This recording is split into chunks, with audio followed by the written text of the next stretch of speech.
Hello दोस्तों, मैं नाच गीत गाने जा रही हूँ। कैसा लगा कमेंट में बताना और लाइक करना, सब्सक्राइब करना, शेयर करना। अहिरे मधुबनवा गोहरिये बिन जाबै, अहिरे मधुबनवा गोहरिये बिन जाबै। गोहरी में बिनी बिनी ढेरिया लगली, मुरैला छीटी भागै।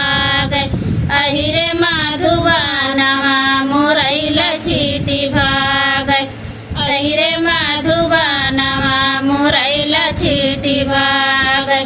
बेतन ससुर ढल तलवारिया मुरैला मार जाबै। अहिरे मधुबनवा मुरैला मार जाबै, अहिरे मधुबनवा मुरैला मार जाबै। अहिरे मधुबनवा गोहरिये बिन जाबै, अहिरे मधुबनवा गोहरिये बिन जाबै। गोहरी में बिनी बिनी ढेरिया लगवली, मुरैला छीटी भागै।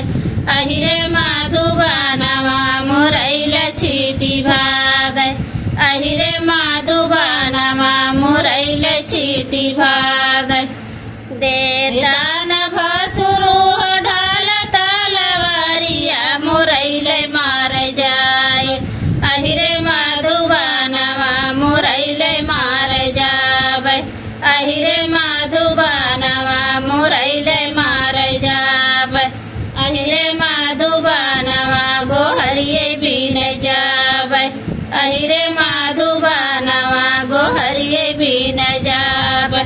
गोहरी में बिनी बिनी ढेरिया लगवली, मुरैला छीटी भागै।